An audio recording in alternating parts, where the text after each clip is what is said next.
یا رسول اللہ وعلى آلك وأصحابك يا حبيب الله الصلاة والسلام عليك يا نبي الله وعلى آلك وأصحابك يا نور الله. سرکار دو عالم نور مجسم صلی اللہ تعالی علیہ وآلہ وسلم کا فرمان عالی شان ہے، بروز قیامت دشوار گزار گھاٹیوں سے جلدی نجات پانے والا شخص وہ ہوگا جس نے دنیا میں مجھ پر کثرت سے درود پڑھا ہوگا. صلو علی الحبیب صلی اللہ تعالی علی محمد صلی اللہ علیہ وسلم. قرآن مجید کے پاروں کے خلاصے کے حوالے سے درس قرآن کی یہ نشست ہے. فہم قرآن، قرآن سمجھ کے پڑھنا، قرآن کا سمجھنا دین کے بنیادی مطلوب احکام میں سے ہے، نہایت عظمت والا کام، اور ہمیشہ سے سلف صالحین کی سنت اور طریقہ ہے. صحابہ کرام فرماتے ہیں کہ ہم قرآن مجید کی 20 آیتیں سیکھتے، ان 20 کو جب تک سمجھ کے عمل نہ کر لیتے تب تک اسے آگے نہیں پڑھتے تھے. تو قرآن مجید کو سمجھنا، پڑھنا اور پھر اس پہ عمل کرنا یہ ہمیشہ معمول رہا. سیدنا عمر فاروق رضی اللہ تعالی عنہ نے 12 سال میں سورۃ البقرہ مکمل کی. 12 سال. تو یہ 12 سال میں کیسے مکمل کی کہ اس کے ایک ایک لفظ کو، ایک ایک آیت کو سمجھ کے پڑھتے رہے، اور 12 سال میں وہ مکمل ہوئی. تو فہم قرآن، تدبر قرآن یہ ایک عظیم عبادت، اور قرآن مجید میں اس کا بار بار حکم ہے. قرآن مجید کا جو ابتدائی خلاصہ ہے اس میں سب سے بنیادی بات یہ ہے کہ قرآن مجید کے نزول کا مقصد کیا ہے.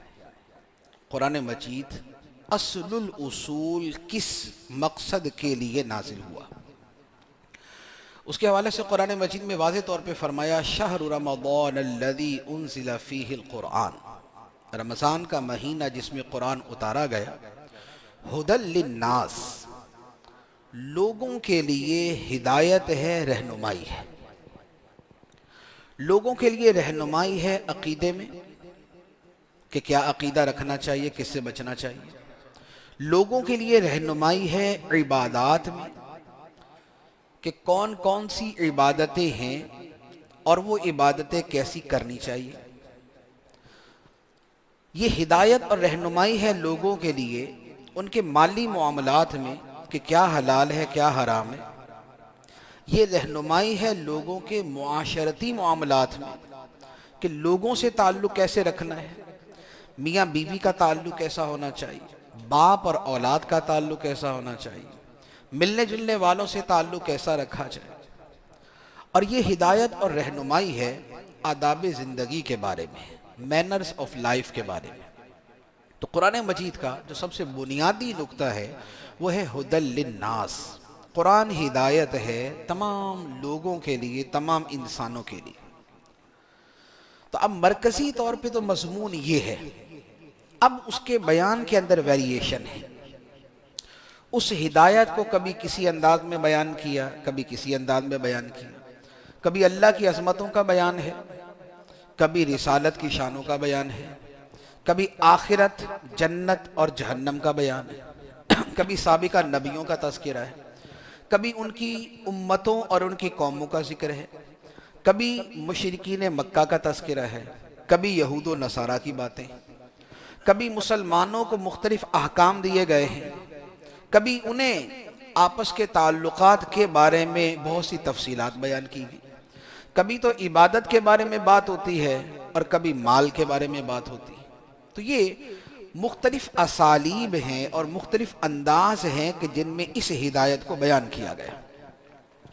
اور قرآن مجید کا جو اسلوب ہے بیان کرنے کا، اس کی خوبصورتی یہ ہے کہ کفار مکہ جب قرآن سنتے تو بعض کی کیفیت یہ ہوتی کہ وہ کہتے کہ ہمیں ڈر ہے کہ ہمارا دل نہ پھٹ جائے، قرآن کی عظمت اور اس کی ہیبت سے ہمارا دل نہ پھٹ جائے، اس لیے وہ کہتے تھے آہستہ پڑھو، اونچی آواز سے نہیں پڑھو، یا جب قرآن اونچا پڑھا جائے تو تم شور مچانا شروع کر دو تاکہ سنی نہ سکے۔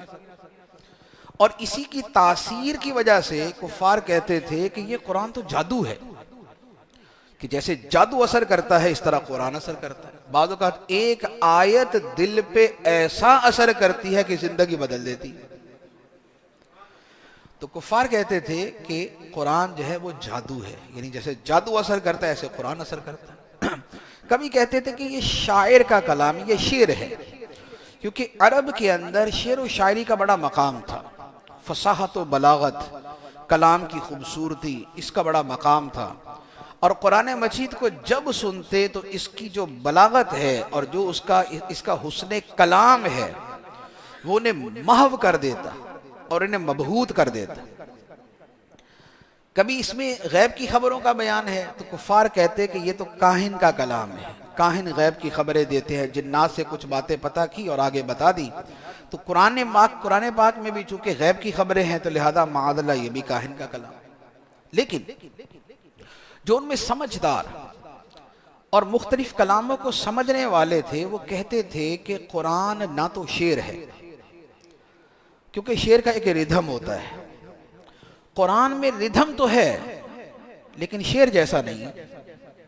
قرآن میں ردھم تو ہے، ایک آیات کا ایک انداز چلتا ہے، وَالضُّحَىٰ وَاللَّيْلِ إِذَا سَجَىٰ مَا وَدَّعَكَ رَبُّكَ وَمَا قَلَىٰ وَلَلْآخِرَةُ خَيْرٌ لَكَ مِنَ الْأُولَىٰ وَلَسَوْفَ يُعْطِيكَ رَبُّكَ فَتَرْضَىٰ، ایک ہی انداز میں چل رہے ہیں، لیکن شعر کے اندر ایک وزن ہوتا ہے باقاعدہ، قرآن اس انداز میں نہیں تو لہذا شعر بھی نہیں۔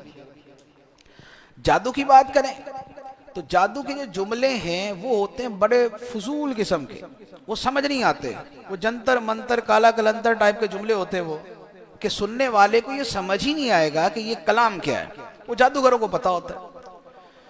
لیکن قرآن مجید اتنا شستہ، اتنا صاف، اتنا واضح اور اتنا روشن ہے کہ قرآن مجید کی آیات پڑھتے ہیں تو ایک ایک آیت ایسے لگتا ہے جیسے دل پہ اتر رہی۔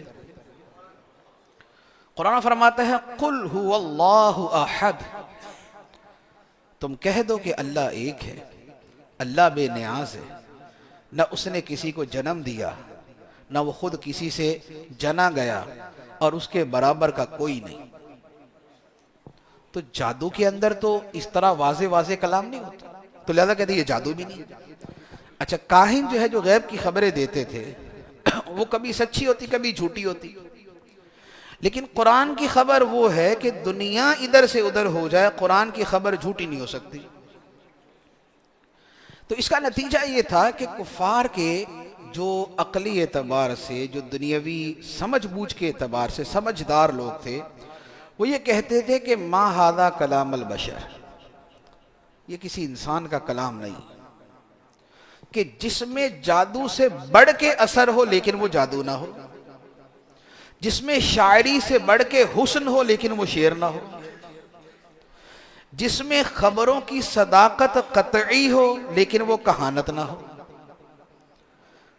تو کہتے تھے کہ یہ پھر کسی بندے کا کلام نہیں ہے، ایسا جامع خوبصورت کلام رب کا ہو سکتا ہے، اور یہ رب کا کلام ہے۔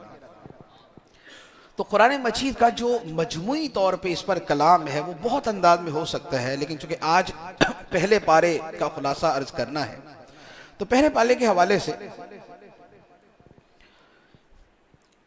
پہلا پارہ جو ہے یہ دو سورتوں پر مشتمل ہے، پہلی سورہ فاتحہ اور دوسری سورۃ البقرہ کی کثیر آیات۔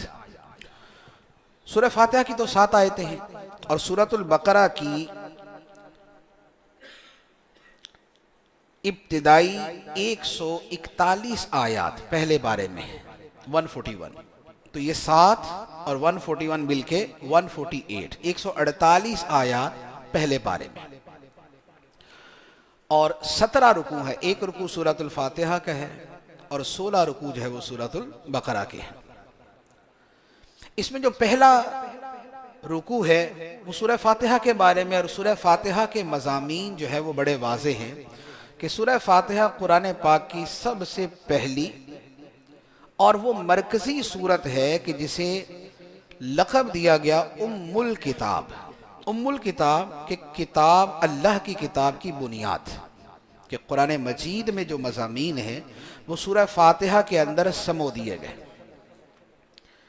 اس میں جو صوفیانہ رنگ اور عارفانہ رنگ کے اعتبار سے کلام ہے وہ تو بہت ہی یونیک ہے، کہ وہ فرماتے کہ پورا قرآن سورہ فاتحہ میں، اور سورہ فاتحہ کا خلاصہ بسم اللہ شریف میں، اور بسم اللہ شریف کا خلاصہ جو ہے وہ با میں، اور با کا خلاصہ اس کے نقطے میں،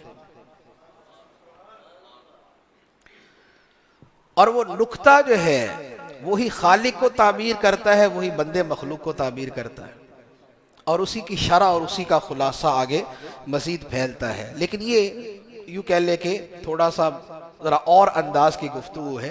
شیخ محی الدین ابن عربی رحمۃ اللہ علیہ نے سورہ فاتحہ پر کلام کیا ہے، تو یوں کہہ لے کہ اس کو سمجھنے کے لیے بھی مہینوں چاہیے ہوتے ہیں، تب جا کے سورہ فاتحہ کی سمجھ آتی ہے کہ کس اعتبار سے اس کا کیا مفہوم، با کا نقطہ نیچے کیوں ہے اوپر کیوں نہیں ہے، اور اس کے اوپر کسرہ ہے زیر ہے زبر کیوں نہیں ہے۔ تو یہ ایک ایک شے کے اندر نقطے بیان کیے، لیکن جو واضح واضح چیزیں ہیں وہ یہ کہ قرآن مجید کی ابتدا اللہ تبارک و تعالی نے اپنی حمد سے کی، اور حمد کے ساتھ اپنی وہ صفات بیان کی کہ جن کا تعلق مخلوق کے ساتھ ہے، کہ وہ مخلوق کا پالنے والا ہے، مخلوق پہ مہربان ہے، مخلوق پہ رحمت کرنے والا ہے۔ تو اس سے پتہ چلا کہ قرآن مجید کے جو مرکزی مضامین ہیں اس میں خلق خدا، اللہ کی مخلوق کا جو ہے وہ بڑا عمل دخل ہے، کہ قرآن مجید کے مرکزی مضامین کے اندر انسان شامل ہے۔ تو پہلے اللہ تعالیٰ نے اپنی ربوبیت، رحمت کا بیان کیا، اور اس کے بعد اس ربوبیت کے صدقے جو بندوں کو نعمتیں ملی، ان نعمتوں کا حساب جس دن ہونا ہے اس دن کا بیان کیا، مالک یوم الدین، روز جزا کا مالک۔ پھر اس کے بعد سورہ فاتحہ کی یہ ابتدائی 3 آیتیں، یہ تو بندے کی زبان سے اللہ کی حمد ہے جو خالص اللہ کی حمد پر مشتمل ہے۔ اب اس کے بعد بندہ مجبور ہے، بندہ مقہور ہے، بندہ محتاج ہے، اسے خدا کی مدد کی حاجت ہے، تو اب اس کے بعد دعا آگی، ایاک نعبد و ایاک نستعین، اے مولا ہم تیری ہی عبادت کرتے ہیں، تجھ ہی سے مدد مانگتے ہیں۔ تو اللہ تعالیٰ کی مدد، اللہ تعالیٰ کی بندگی کا اعتراف اور اس سے مدد طلب کی گئی۔ وہ مدد کس چیز میں ہے؟ مدد دنیا کے کاموں میں بھی، مدد آخرت کے کاموں میں بھی۔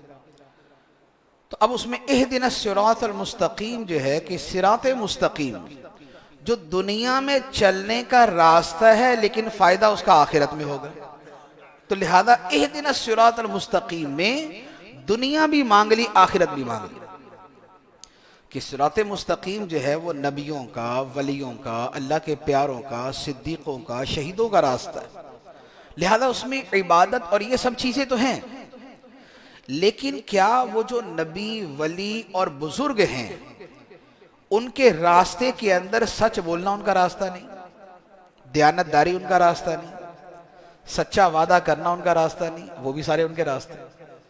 تو گویا جب یہ دعا مانگی کہ اے اللہ ہمیں سیدھے راستے پر چلا، تو اس کا مطلب یہ ہوا کہ ہم نے عبادت کے بارے میں بھی دعا مانگی، اور ہم نے دنیا کے کام کاج کرنے کے ڈھنگ سیکھنے کی بھی دعا مانگی۔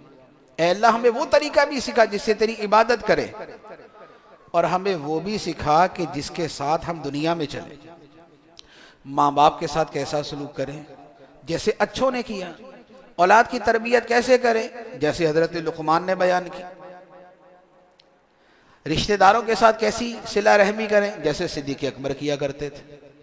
تو اچھوں کا راستہ جو ہے اس راستے کے اوپر چلنا ہے۔ تجارت کیسے کرنی جیسے عثمان غنی کرتے تھے رضی اللہ تعالیٰ۔ تو یہ ہے جو اللہ تعالیٰ کے انعام یافتہ بندے ہیں ان کے راستے کی دعا۔ اور سیدھے راستے پہ بندہ تب چل سکتا ہے کہ جب غلط لوگوں سے دور رہے۔ ایسا نہیں ہو سکتا کہ آدمی صبح جو ہے وہ تو کسی تہجد گزار کے ساتھ گزارے اور شام جو ہے کسی شرابی کے ساتھ گزارے، کیونکہ ہوگا یہ کہ شیطان باہر سے اور نفس اندر سے بندے کو تہجد والے کی بنسبت شرابی کی طرف زیادہ مائل کر دے گا، کیونکہ نفس ہے نا، برائی کی طرف لپکتا ہے، خواہشات کی طرف بڑھتا ہے۔ تو ہدایت پہ بندہ تب تک نہیں چل سکتا کہ جب تک وہ بروں اور بروں کے راستے کو نہ چھوڑے۔ بروں کو چھوڑے گا، بروں کے راستے کو چھوڑے گا، تو اب اس کا صراط مستقیم پہ چلنا آسان ہے۔ تو اللہ تعالیٰ نے فرمایا کہ یہ دعا مانگو کہ ہمیں سیدھے راستے پہ چلا، راستہ ان کا جن پر تو نے انعام کیا، ان کا راستہ نہیں جن پر غضب ہوا اور جو گمراہ ہے۔ ورنہ کیا اتنی بات کافی نہیں تھی کہ ہمیں اچھے لوگوں کے راستے پہ چلا، لیکن اس کے ساتھ مزید کیا فرمایا کہ اچھے لوگوں کے راستے پر تو چلا، اس کے ساتھ ان کے راستے پر نہ چلانا جو گمراہ ہیں اور جن پر تیرا غضب ہے۔ تو یہ کیوں؟ اس لیے کہ اچھائی برائی دونوں کو ساتھ لے کے چلیں گے تو شیطان برائی میں ڈال دے گا۔ جو آدمی یہ کہتا ہے کہ میں دونوں طرح کے لوگوں کے ساتھ چلوں گا، عقیدے کے اندر جو ہر طرح کے لوگوں سے ملتا ہے تو اس کا عقیدہ رہتا ہی کوئی نہیں، وہ ویسے ہی گھوم جاتا ہے۔ اچھے برے لوگوں کے ساتھ جو اٹھتا بیٹھتا ہے تو اگر وہ اچھائی کرتا ہے تو برائی بھی کر رہا ہوتا ہے۔ تو لہذا پورا اچھا بننے کا طریقہ یہ کہ اچھوں کے راستے پہ رہے اور بروں کے راستے سے خود کو دور رکھے اور بروں سے خود کو دور رکھے۔ تو یہ سورہ فاتحہ ہے کہ جو ابتدا سے انتہا تک بڑی بنیادی چیزوں پر مشتمل ہے۔ اس کے بعد سورۃ البقرہ ہے۔ سورۃ البقرہ کا جو اجمالی پہلے پارے کا خلاصہ میں عرض کروں، پھر اس کے بعد آیات کے اعتبار سے کلام کرتا ہوں۔ سورہ بقرہ جو ہے، اگر اس کا شروع دیکھیں، اس کے اندر بنیادی طور پہ 5 مضامین ہیں، 5 چیزوں کے اوپر یہ جو ہے وہ سورۃ البقرہ کا جو پہلا پارہ ہے وہ مشتمل ہے۔ پہلے نمبر پہ اللہ تعالیٰ نے 3 قسم کے انسانوں کا بیان کیا ہے، مومنین کا، کافرین کا اور منافقین کا۔ یہ 3 طرح کے گروہ۔ ایک وہ گروہ کہ جو ظاہر اور باطن دونوں اعتبار سے صحیح ہے، مومنین۔ دوسرے وہ جو ظاہر اور باطن دونوں اعتبار سے خراب ہیں، کافرین۔ اور تیسرے وہ جو ظاہری اعتبار سے تو ٹھیک ہے لیکن اندر سے خراب ہے، وہ ہے منافقین۔ تو 3 طرح کے لوگ ہیں، اللہ تعالیٰ نے 3 طرح کے لوگوں کا پہلے بیان کیا، اور پھر یہ منافقین کا بیان جو ہے یہ چلتا رہا۔ اس کے بعد جو دوسرا موضوع سورہ فاتحہ میں، سورۃ البقرہ میں آتا ہے، وہ ہے حضرت آدم علیہ السلام کی تخلیق کا بیان۔ آدم علیہ السلام کو اللہ تعالیٰ نے پیدا کیا، فرشتوں نے ان کو سجدہ کیا، شیطان نے سجدے سے انکار کیا، آدم علیہ السلام کو جنت میں رکھا گیا، جنت کے ایک پھل سے منع کیا گیا، آپ نے اس پھل کو کھایا، پھر آپ اس کے بعد دنیا میں آ گئے۔ یہ پورا واقعہ جو ہے یہ اس کے بعد۔ تو سورہ فاتحہ شریف کے جو بنیادی مضامین ہیں وہ میں نے عرض کیے۔ اب اس کے بعد جو سورۃ البقرہ ہے اس کو ہم شروع کرتے ہیں، اور اس میں آیات کے اعتبار سے اب جو تقسیم ہے وہ عرض کرتا ہوں۔ سورۃ البقرہ کی ابتدا ہے حروف مقطعات سے، بسم اللہ الرحمن الرحیم، الف لام میم۔ حروف مقطعات قرآن پاک کی کئی سورتوں کے شروع میں، تقریباً 28 سورتوں کے شروع میں حروف مقطعات ہیں۔ کسی جگہ الف لام میم ہے، کسی جگہ الف لام را ہے، الف لام میم را، کاف ہا یا عین صاد، ہا میم عین سین قاف۔ تو یہ صاد، نون، یہ قاف، تو یہ سارے حروف مقطعات۔ مقطعات کا مطلب ہوتا ہے ٹکڑے ٹکڑے، یعنی جدا جدا حروف۔ ان کا کیا معنی ہے؟ تو اس کے بارے میں حروف مقطعات جو ہے اس کے بارے میں ہمارا عقیدہ یہ ہے کہ ان کا معنی خدا جانتا ہے اور خدا کے بتانے سے اس کے رسول جانتے ہیں، اور ان حروف میں جو اسرار ہیں، ان حروف میں جو اسرار ہیں وہ اس قدر گہرے ہیں، اس قدر گہرے ہیں کہ بزرگان دین فرماتے ہیں، مفسرین فرماتے ہیں کہ ان کے اسرار کو اگر کھولا جائے تو انہیں سننے کی بھی انسان میں طاقت نہیں۔ حضرت شاہ ابو سعید دہلوی رحمۃ اللہ علیہ نقشبندی سلسلے کے بہت بڑے بزرگ ہیں، وہ فرماتے ہیں کہ ایک مرتبہ ایک تصوف کے اندر روحانیت میں ایک مقام آیا، وہاں پر اللہ تعالیٰ نے میرے اوپر حرف صاد کے اسرار کھولے، حرف صاد، اور فرماتے ہیں کہ حرف صاد کے جو اسرار تھے نہ لوگوں میں سننے کی تاب اور نہ مجھ میں بیان کرنے کی ہمت، اور فرمایا کہ اگر میں بیان کرنا بھی چاہوں میں تب بھی نہیں کر سکتا، کیونکہ ان کے لیے الفاظ ہی نہیں ہیں۔ کسی بھی شے کو جو تعبیر کیا جاتا ہے وہ الفاظ سے کریں گے نا۔ اب ٹیبل ہے، ٹیبل کو جو ہے نا وہ ٹیبل ایک نام اس کو دیا، شے موجود ہے تو اس کا ایک نام بھی ہے۔ اب اگر شے ہو اور لغت میں اس کے لیے کوئی لفظ نہ ہو تو کیسے بیان کریں گے؟ نہیں بیان کر سکتے۔ تو جو اللہ تعالیٰ کے اسرار ہیں حروف مقطعات میں، فرمایا کہ وہ ہیں کہ معانی تو ہیں، وہ اسرار تو ہیں، لیکن اس کے مقابلے میں الفاظ ہی نہیں ہے جن کو بیان کیا جا سکے، تو لہذا بیان ہی نہیں ہو سکتا۔ اور مختلف بزرگوں نے مختلف اس کے اوپر کلام کیے ہیں، یعنی کہ اچھا پھر ایک اور خوبصورت بات میں عرض کروں اس کے حروف مقطعات کے حوالے سے، آپ اگر خود اس کا جو ہے وہ تجربہ کرنا چاہیں، قرآن مجید میں حروف مقطعات جہاں بھی آئیں گے نا، سورتوں کے شروع میں ہوتے جہاں بھی ہوں گے، ہمیشہ حروف مقطعات کے فوراً بعد جو آیات ہوں گی وہ قرآن کی شان میں ہوں گی۔ جب ساری صورتیں نکال کے دیکھ لیں، حروف مقطعات کے بعد جو آیت ہوگی وہ قرآن پاک کی شان کی ہوگی۔ جیسے یہاں کیا ہے، الف لام میم ذالک الکتاب لا ریب فیہ، صاد والقرآن ذی الذکر، حامیم تنزیل الکتاب من اللہ العزیز الحکیم۔ یہ جتنی بھی آیتیں آپ نکال لیں، ہر جگہ پہ اس کے بعد قرآن پاک کی جو ہے وہ عظمت و شان کا بیان ہوگا۔ اس کی وجہ کیا ہے؟ بزرگوں نے فرمایا اس کی وجہ یہ ہے کہ حروف مقطعات جو ہیں یہ علوم قرآنیہ کی چابیاں ہیں۔ حروف مقطعات علوم قرآنیہ کی چابیاں، جس پر یہ حروف کھل جائیں تو جو قرآن کے باطنی معانی ہے وہ سارے اس پہ کھل جاتے ہیں۔ لیکن یہ ہر ایک کے نصیب میں نہیں۔ ظاہری اعتبار سے جو علماء ظاہر ہیں وہ تو کچھ تعبیرات کرتے ہیں، جی الف لام میم، الف سے مراد اللہ، لام سے مراد جبرائیل، میم سے مراد محمد صلی اللہ علیہ وسلم، تو معنی یہ بنا کہ اللہ نے جبریل کے ذریعے محمد پہ قرآن اتارا، تو اس طرح تعبیرات کی ہیں۔ لیکن جو اس کے حقیقی معنی ہے وہ وہی ہیں کہ یہ اسرار ہیں کہ جو اللہ تعالیٰ اور اس کے حبیب علیہ الصلوۃ والسلام کے درمیان راز کی باتیں، اور پھر جس کا جتنا ظرف ہے اس کے مطابق عطا کر دیا جاتا ہے۔ تو یہ حروف مقطعات جہاں بھی آئیں گے ان کی تفسیر یہی بنے گی۔ اب اس کے بعد سب سے پہلے فرمایا کہ قرآن مجید کوئی شک و شبہ کی جگہ نہیں، ہدایت ہے متقیوں کے لیے۔ متقی کون ہوتے ہیں؟ تقوی قرآن پاک کا بنیادی موضوع۔ قرآن پاک میں ایک نہیں 100 سے زیادہ آیتیں تقوی کے بارے میں، کیونکہ تقوی جو ہے وہ ہر نیکی کی بنیاد ہے۔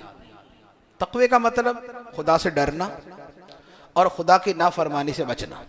تقوی کے دو ہی معنی ہیں، خدا سے ڈرنا اور خدا کی نافرمانی سے بچنا، کیونکہ تقوی کا ایک معنی ہوتا ہے ڈرنا، ایک معنی ہوتا ہے بچنا۔ ڈرنا خدا سے اور بچنا خدا کی نافرمانی سے۔ اور یہ وہ چیز ہے، ایک بزرگ سے کسی نے آ کے کہا کہ حضور مجھے نصیحت کریں، فرمایا تمہیں میں وہ نصیحت کرتا ہوں جو سارے نبیوں نے اپنی امتوں کو کی، جو سارے نبیوں نے اپنی امتوں کو کی۔ تو انہوں نے کہا حضرت ایسی جامع قسم کی نصیحت کہ ہر نبی نے اپنی امت کو کی؟ تو انہوں نے قرآن مجید کی ایک آیت پڑھی جس آیت کا مطلب یہ تھا کہ اسی کی وصیت کی ہے تم سے پہلے کے سارے نبیوں نے کہ اللہ کا تقوی اختیار کرو۔ تو تقوی قرآن کا اتنا بنیادی موضوع، تقوی سے آگے گناہوں سے چھٹکارا، تقوی سے آگے قرب خداوندی، تقوی سے آگے جو ہے وہ ظاہر و باطن کی صفائی، تقوی سے تزکیہ نفس، تقوی ہی سے روحانی ترقی، یہ سب چیزیں جو ہے اسی تقوی سے نکلتی۔ تو فرمایا قرآن ہدایت ہے متقیوں کے لیے۔ اب وہ متقی کون ہے؟ مرادی جو اس کا ابتدائی معنی ہے وہ تو وہی کہ خدا سے ڈرنا اور اس کی نافرمانی سے بچنا۔ اب اس کے بعد مزید صفات کہ متقی وہ ہیں جو بن دیکھے ماننے والے ہیں۔ خدا کو دیکھا نہیں مانتے، جنت کو دیکھا نہیں مانتے، جہنم کو دیکھا نہیں مانتے، آخرت کو دیکھا نہیں مانتے، بن دیکھے مانتے۔ یہ شرط لگا دیں گے نا کہ دیکھیں گے تو مانیں گے، تو ایمان سے ہی گئے۔ نہ جنت دوزخ نظر آئیں گے، نہ فرشتے نظر آئیں گے، نہ بندہ مانے۔ تو ایمان نام ہے بن دیکھے ماننے کا۔ تو جنہوں نے دیکھا نہیں لیکن مانتے۔ دوسری صفت نماز قائم کرتے ہیں، نماز کے ظاہری باطنی آداب پورے کرتے ہیں۔ تیسری صفت بیان کی کہ اللہ کی راہ میں خرچ کرتے ہیں جو خدا نے ان کو دیا ہے۔ اور چوتھی کہ جو پہلی کتابیں ہیں اس پر بھی ایمان رکھتے ہیں، اور جو قرآن ہے اس پر بھی ایمان رکھتے ہیں۔ اور پانچویں بات کہ آخرت کے اوپر ان کا پورا یقین ہے کہ آخرت آنی ہے اور اس میں حساب دینا ہے۔ تو فرمایا متقی ہے ایمان، عبادت، نماز، زکوٰۃ، سابقہ کتابوں پر ایمان، قرآن پر ایمان، آخرت پہ یقین۔ تو یہ جن میں صفات ہیں فرمایا اولئک علی ھدی من ربہم واولئک ھم المفلحون، یہ ہیں جو ہدایت پر ہیں اور یہی ہیں فلاح پانے والے، کامیاب ہونے والے۔ تو یہ پہلا گروہ کہ جن کا ظاہر بھی ٹھیک، جن کا باطن بھی ٹھیک، جو ظاہر سے بھی ایمان والے اور باطن سے بھی ایمان والے۔ اس کے بعد دوسرا گروہ ہے کفار کا۔ اچھا، کفار دو طرح کے ہیں۔ بہت سے کفار تو وہ ہیں جو پہلے کافر تھے پھر ایمان لے آئے، لیکن کچھ کافر وہ ہیں کہ جنہوں نے اپنی ضد، اپنی انانیت اور اللہ کے رسول علیہ السلام سے مقابلے کے اندر اپنے آپ کو اتنی دور تک لے گئے کہ اب ان کو قرآن سنانا نہ سنانا، خدا سے ڈرانا نہ ڈرانا برابر ہو گیا۔ کیونکہ ماننے کے لیے توجہ سے سننا ضروری، اور یہ ذہن ہونا ضروری ہے کہ اگر صحیح بات ہوئی تو میں مانوں گا۔ ایک آدمی طے کر کے بیٹھ جائے جو مرضی بولو میں نے نہیں ماننا، جیسے ہوتا ہے نا گھروں کے جھگڑوں کے اندر بھی ہوتا ہے، شوہر کو سمجھاتے ہیں وہ کہتے ہیں میں نے ماننا ہی نہیں، سارے رشتہ دار، برادری، کنبہ، قبیلہ مل کے سمجھا رہا ہوتا ہے کہ بھائی ظلم نہیں کرو، زیادتی نہیں کرو، لیکن وہ کیا ہوتا ہے، اس کا کوا سفید ہوتا ہے۔ تو ماننے کے لیے ضروری ہے کہ پہلے اپنے آپ کو اس پر تیار کیا جائے کہ ہاں بات صحیح ہوگی تو میں مانوں گا۔ تو بہت سے کفار وہ تھے کہ جنہوں نے ایک قسم کا طے کر لیا تھا کہ ہم نے نہیں ماننا، جیسے ابو جہل، ابو لہب۔ تو ان کے بارے میں فرمایا کہ ان کافروں کے لیے برابر ہے تم انہیں ڈراؤ نہ ڈراؤ، لا یؤمنون، یہ ایمان نہیں لائیں گے۔ ان کے دلوں پہ اللہ نے مہر لگا دی، ان کے کانوں پہ مہر ہے، ان کی آنکھوں پہ پردہ ہے، اور ان کے لیے بہت بڑا عذاب ہے۔ تو یہ جو کافروں کا ایک مخصوص گروہ ہے، ان کے سدھرنے کے چانسز نہیں۔ اس کے بعد تیسرے گروہ کا بیان ہے، اور یہ ہے منافقین کا۔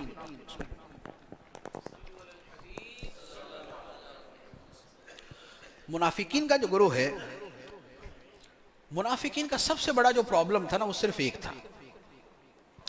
منافق یہ نہیں کہتے تھے کہ ہم خدا کو نہیں مانیں گے، منافق یہ نہیں کہتے تھے ہم آخرت کو نہیں مانیں گے، خدا کو بھی مانتے تھے، آخرت کو بھی مانتے تھے۔ منافقوں کا ایشو ایک ہی تھا کہ خدا کو تو مانیں گے لیکن خدا کے حبیب کو نہیں مانیں گے۔ یہاں پر بھی یہی وَمِنَ النَّاسِ مَن يَقُولُ آمَنَّا بِاللَّهِ وَبِالْيَوْمِ الْآخِرِ، فرمایا کہ کچھ لوگ ہیں جو کہتے ہیں کہ خدا کو بھی مانتے ہیں، آخرت کو بھی مانتے ہیں، خدا کو بھی مانتے آخرت کو بھی مانتے، لیکن اللہ تعالیٰ فرماتا ہے وَمَا هُمْ بِمُؤْمِنِينَ، پھر بھی مومن نہیں۔ تو بتائیے جب خدا کو بھی مان لیا اور آخرت کو بھی مان لیا، حساب کو مان لیا، جنت کو مان لیا، جہنم کو مان لیا، پھر بھی رب فرماتا ہے مومن نہیں، کیوں؟ اس لیے کہ نبی پاک علیہ السلام کو نہیں مانا۔ اور منافقوں کے دلوں میں جو بغض تھا وہ تھا ہی نبی پاک علیہ السلام کے بارے میں۔ تو منافقوں کا بیان ہے۔ اب ان کا فرمایا کہ ان کا طریقہ ایسا ہے کہ جیسے یہ خدا کو دھوکہ دینا چاہتا ہے. یخادعون اللہ، ظاہری طور پہ کلمہ پڑھتے، اندر سے نہیں مانتے، تو کیا یہ سمجھتے کہ خدا کو دھوکہ دے رہے؟ خدا کو دھوکہ تو نہیں دے سکتے. تو بات یہ تھی کہ اپنی طرف سے خدا کے رسول کو دھوکہ دیتے تھے، کہ ان کے سامنے آ کے کہتے تھے ہم آپ کو مانتے ہیں، اور پیچھے جا کے کہتے تھے نہیں مانتے. تو نبی پاک علیہ الصلوۃ والسلام کو جو دھوکہ دیتے تھے، اللہ نے اس کو فرمایا کہ یہ خدا کو دھوکہ دینے والی بات ہے. اللہ کے رسول کو دھوکہ دینا ایسا جیسے خدا کو دھوکہ دے. تو فرمایا کہ یہ اللہ اور ایمان والوں کو دھوکہ دیتے ہیں، لیکن یہ اپنی جانوں ہی کو دھوکہ دیتے ہیں. خدا کو، خدا کے رسول کو دھوکہ نہیں دے سکتے.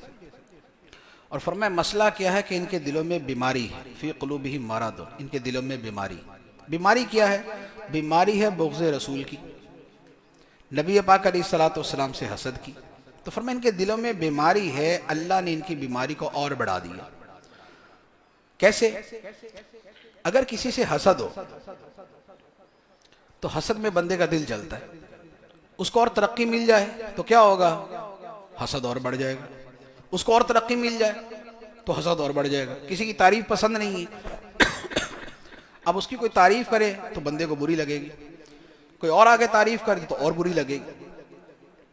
تو وہ جو حسد کی بیماری ہے وہ بڑھتی ہے محسود کی ترقی سے اور تعریف سے. کفار کے، منافقین کے دلوں میں بیماری تھی نبی پاک علیہ الصلوۃ والسلام کی عظمت و شان سے بغض رکھنے کے بارے میں. تو خدا نے سرکار کی شان اور بڑھا دی، ان کی بیماری اور بڑھ گئی.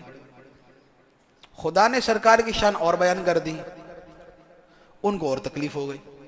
تو یہ ہے، فرمایا کہ ان کے دلوں میں بیماری ہے اور اللہ نے ان کی بیماری کو اور بڑھا دی کہ قرآن اترتا رہے گا، مراتب رسالت میں ترقی ہوتی رہے گی، عظمت و شانوں میں اضافہ ہوتا رہے گا، اور ان کے دلوں کی بیماری اور بڑھتی رہے گی. اچھا، پھر ان کی، اور یہ ان کی جو منافقین کی خامیاں تھی، خصلتیں تھی، یہ ان کا بیان. اسی میں سے 3-4 اور بیان کی. منافقوں سے کہا جاتا کہ تم فساد نہ کرو، کہ تم یہاں کچھ بولتے ہو، وہاں جا کے کچھ بولتے ہو، اور بات کھلتی ہے تو سوائے فساد کے کچھ نہیں ہوتا، تو تم یہ فساد نہیں کرو. تو وہ کہتے تھے نہیں، ہم تو بڑی صلح صفائی والے لوگ ہیں، ہم تو بڑی پیار محبت والے لوگ ہیں، ادھر آتے ہیں تو ادھر کی بات کر لیتے ہیں، وہاں جاتے ہیں وہاں کی بات کر لیتے ہیں. یعنی اب کیا ہوا کہ حرکت کیا کی؟ منافقت. یہاں بات کچھ، وہاں بات کچھ. لیکن اسے تعبیر کس سے کیا؟ تعبیر اس سے کیا کہ بھئی ہم تو ذرا میٹھے میٹھے لوگ ہیں، صلح صفائی والے لوگ ہیں، ادھر جاتے ہیں تو ان کی کر دیتے ہیں، ادھر جاتے تو ان کی کر دیتے ہیں، تو ہم تو اصلاح کرنے والے ہیں. تو یہ انداز جو ہے نا کہ جس کے پاس بیٹھے اسی کی بات کر دیں، یہ کوئی اسلامی طریقہ نہیں. جو حق سچ کی بات ہے وہ کرنی چاہیے، نہیں کر سکتے تو خاموش ہو جائے، لیکن غلط بات کی تائید نہ کریں. ایک آدمی ظلم و زیادتی یا ایک آدمی کسی چیز کی فیور کر رہا ہے اور آپ سمجھتے ہیں یہ غلط کر رہا ہے، تو اس کی ہاں میں ہاں نہ ملائیں. بول نہیں سکتے تو چپ ہو جائیں، ورنہ جو صحیح بات ہے وہ بیان کر دیں. تو یہ جو صلح کلیت ٹائپ کی چیز ہوتی ہے نا، کہ ہم ان کے ساتھ بھی ہیں، ان کے ساتھ بھی ہیں، ہم ادھر بھی ہیں، ادھر بھی ہیں، وہ بھی صحیح، وہ بھی صحیح. حق جو ہے وہ ایک ہی ہے، حق ایک ہی ہوتا ہے، یہ نہیں ہوتا کہ وہ بھی صحیح وہ بھی صحیح. تو لہذا جو حق بات ہے اس پہ ڈٹ جائے، اور بقیہ جو غلط ہے جہاں سمجھا سکتے ہیں اپنی بات کہہ سکتے ہیں کہہ دیں، نہیں سمجھا سکتے تو خاموش ہو جائیں، لیکن غلط بات کی تائید رکھ لیں. اچھا، منافقوں کا دوسرا کیا تھا؟ ان سے کہا جاتا کہ بھئی تم ایسے ایمان لاؤ جیسے صحابہ کا ایمان ہے. صحابہ کا ایمان کیا تھا؟ نبی پاک علیہ الصلوۃ والسلام نے ان سے مال کی قربانی مانگی تو مال قربان کر دی، جان کی قربانی مانگی تو جان قربان کر دی. منافق کہتے تھے، منافقوں کا کہنا کیا تھا کہ بھائی یہ تو بیوقوف لوگ ہیں، کہ آخرت ایک موہوم شے ہے، پتہ نہیں کب آئے گی، اس کے چکر میں اپنا جان مال قربان کیے جا رہے ہیں. تو ایک غیب کی چیز کے لیے اپنی جان اپنا مال لٹا دینا، یا ایک معاذ اللہ ایک فرد کے لیے یعنی کہ نبی پاک علیہ الصلوۃ والسلام کے لیے جان مال لٹا دینا، یہ کون سی عقل مندی؟ اپنی ذات کو دیکھنا چاہیے، فیملی کو دیکھنا چاہیے، کنبہ قبیلہ دیکھنا چاہیے. یہ کیا طریقہ ہو؟ یہ تو بیوقوفی ہے کہ بندہ مال بھی لٹا دے جان بھی لٹا دے. یہ کیا ہے؟ یہ ہے عقل دنیا. اور یہ وہ عقل ہے وہ جس کی جو ہے نا وہ اقبال نے جگہ جگہ مذمت کی ہے کہ بے خطر کود پڑا آتش نمرود میں عشق، عقل تھی محو تماشائے لبے بام ابھی. تو عقل ہوتی یعنی عقل غالب ہوتی اگر، اور عقل دنیا ہوتی تو آگ میں چھلانگ مارنے کے بجائے کنارے پہ کھڑے ہو جاتے کہ بھئی کیا ضرورت ہے جان قربان کرنے کی. لیکن عشق جو ہے وہ جان کی قربانی دینے کے لیے تیار کر دیتا ہے. تو جب جان کی قربانی دینے کے لیے بندہ تیار ہو جاتا ہے تو پھر خدا کی امداد بھی آ جاتی. فضائے بدر پیدا کر فرشتے تیری نصرت کو، اتر سکتے ہیں گردوں سے کتار اندر کتارب. تو منافق یہ کہتے تھے کہ یہ جان مال لٹا دینا یہ تو بیوقوفی ہے اور یہ لوگ بیوقوف ہیں. تو اللہ تعالیٰ نے کیا فرمایا؟ فرمایا الا انہم ہم السفہاء. یہ جو صحابہ کو بیوقوف کہنے والے ہیں یہ خود بیوقوف ہیں. یہ جو جان و مال قربان کرنے والے ہیں، جو عقل قربان کن بپیش مصطفیٰ، جو عقل کو نبی پاک علیہ الصلوۃ والسلام کے قدموں پہ قربان کر دیتے ہیں اور یہ نہیں دیکھتے کہ میرا یا میرے گھر والوں کا کیا بنے گا. اگر نبی پاک علیہ الصلوۃ والسلام نے طلب فرمایا ہے تو اگرچہ شادی کو ایک رات ہی ہوئی ہو، اگرچہ شادی کو ایک رات ہی ہوئی ہو اور زندگی بھر کے ابھی سارے جو ہے وہ سپنے اور سارے خواب باقی ہیں، لیکن پھر بھی گھر سے نکل پڑے اور جان قربان کر دی، تو عقل تو اس کے لیے تیار نہیں ہوتی. عقل عیار ہے 100 بھیس بدل لیتی ہے. تو عقل عیار جو ہے وہ یہ کرتی ہے، لیکن صحابہ کرام کے پاس عقل عیار نہیں تھی، ان کی عقل بھی نور تھی. صحابہ کی عقل بھی نور تھی. امام حسین کربلا میں گئے، عقل دنیا تو یہ کہتی تھی یار آرام سے مزے کرو، مکہ مدینے میں بیٹھے رہو، یزید کی بیعت کرو اور اس کے بعد لوگ تو محبت کرتے ہی ہیں. لیکن عشق الہی، خدا کی محبت، توکل، رضا بالقضاء، تسلیم و تفویض، اس نے کیا کیا کہ مدینے کی سرزمین پر آرام اور سکون سے جو بیٹھے ہوئے تھے اٹھا کے کربلا میں پہنچا دیا. تو منافقوں کے اعتبار سے تو یہ بیوقوفی ہوگی، لیکن ہمارے اعتبار سے حقا کے بنا لا الہ است حسین، ہمارے لیے امام حسین کا یہ مقام ہو گیا. تو یہ منافقوں کی جو خصلت کہ وہ ہر شے کو عقل کے ترازو میں تولتے، دنیاوی مفاد، ذاتی مفاد کے اس میں چلتے ہیں کہ فائدہ ہے یا نہیں. اگر فائدہ ہے تو کریں گے دنیاوی، ورنہ نہیں کریں گے. لیکن جن کی نظر دنیا کی بجائے آخرت پہ ہے وہ گھر کا سارا سامان لا کے پیش کر دیتا اور کہتا گھر والوں کے لیے اللہ اللہ کا رسول چھوڑ کے آیا ہوں.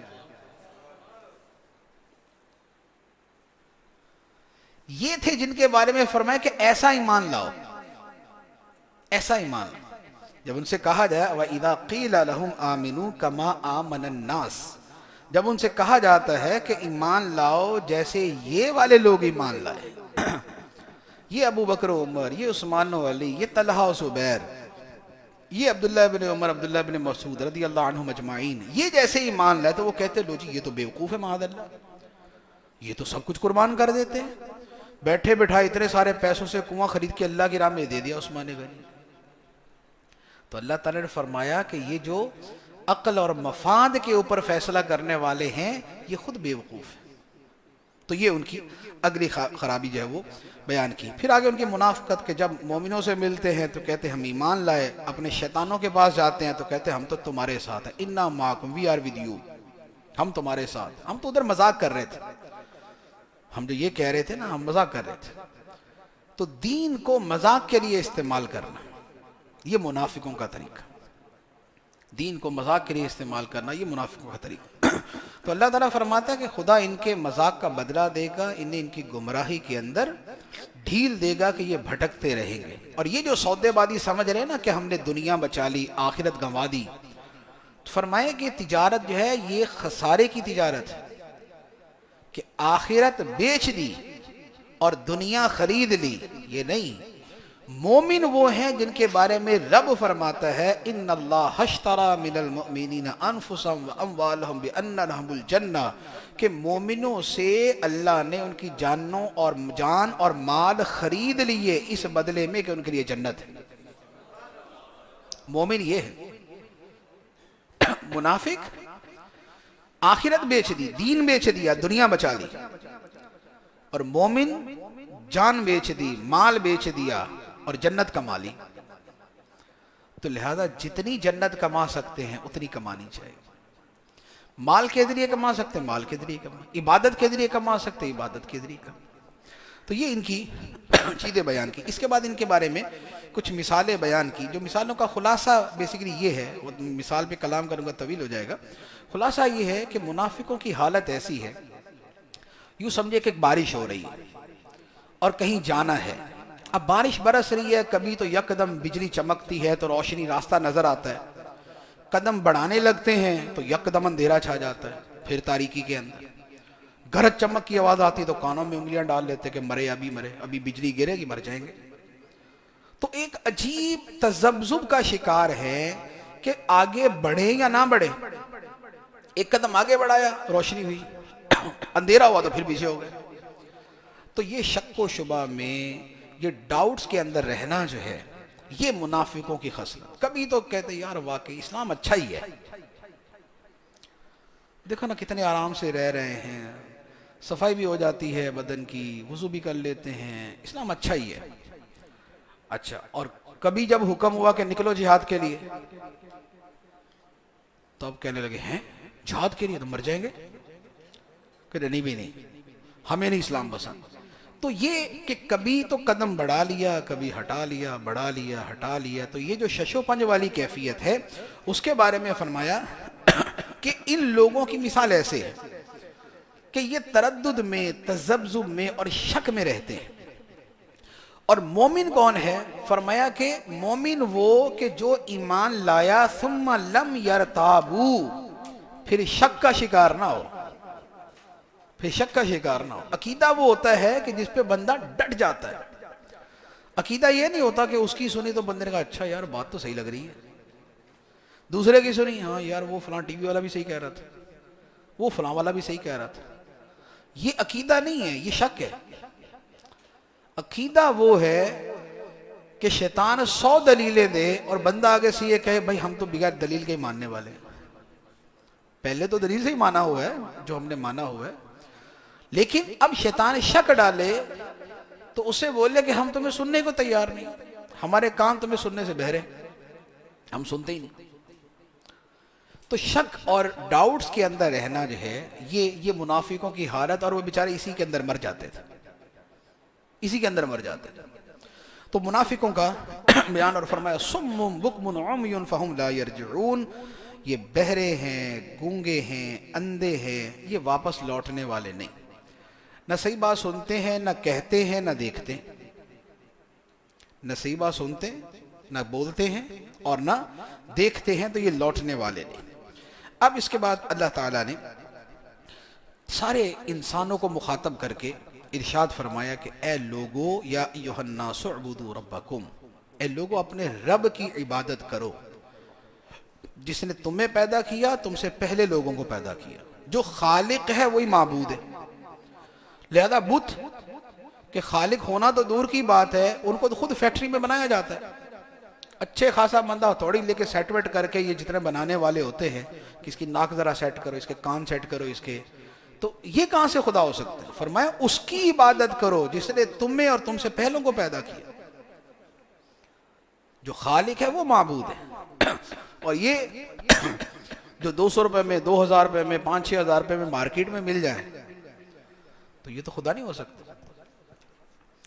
اور فرمایا کہ وہ خدا کہ جس نے زمین کا فرش بچھا دیا اور آسمان کی چھت تان دی اور اوپر سے بارش اتار دی اور اس بارش کے قطروں سے زمین سے تمہارے لیے پھل نکال دیے. تو فرمایا رب تو وہ ہے، اتنی بڑی زمین بچھا دی، اتنا بڑا آسمان کر دیا. بارش مشرق میں بھی ہوتی ہے، مغرب میں بھی ہوتی ہے، شمال میں بھی ہوتی، جنوب میں بھی ہوتی، پہاڑوں پہ بھی ہوتی ہے، میدانوں پہ بھی ہوتی. اور خدا نے نظام کیسا رکھا ہے کہ وہ بارش ہوتی کیسے کہ سمندر کا پانی اٹھتا ہے اور اسے خدا ہوا کے دوش پہ کہاں سے کہاں پہنچا دیتا ہے. جہاں برسنے کا حکم دیتا ہے وہاں جا کے برستا ہے. تو یہ جس نے ایسا یونیک نظام بنایا ہے وہ تمہارا خالق ہے، اس کی عبادت کرو، اس کی عبادت کرو جس کے اتنے احسانات ہیں. تو یہ اللہ تعالیٰ کی بندگی کی بات ہوئی. اب اس کے بعد سرکار دو عالم صلی اللہ تعالیٰ علیہ وسلم کا تذکرہ ہے، کیونکہ قرآن مجید کا اسلوب اور ہمارے دین کی بنیاد کیا ہے؟ دو چیزیں، لا الہ الا اللہ محمد الرسول اللہ.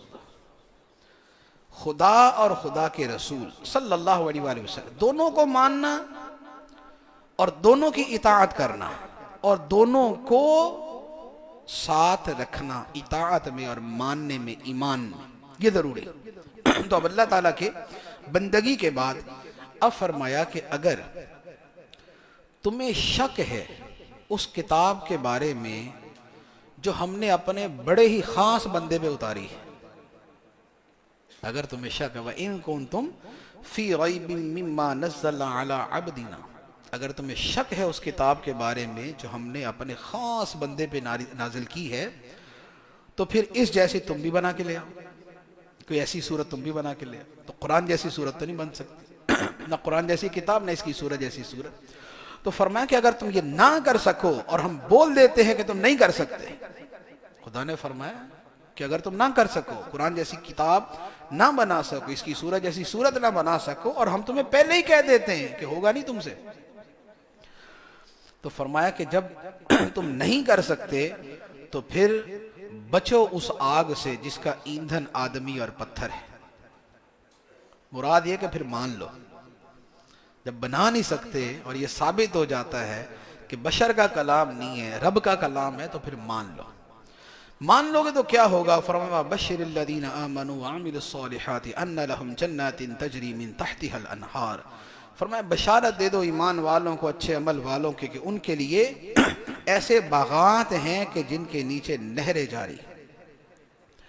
جب کبھی جنت میں ان کو رزق دیا جائے گا، کو پھل دیا جائے گا، تو وہ کہیں گے یہ تو ہمیں پہلے بھی ملا تھا، اور انہیں ملتا جلتا دیا گیا. اور جنت میں ان کے لیے پاکیزہ بیویاں ہوں گی اور وہ جنت میں ہمیشہ رہیں گے. یہ ہے ماننے والوں کے لیے. اس کی آگے کافی تفصیل ہے لیکن وہ ذرا مزید ہو جائے گی.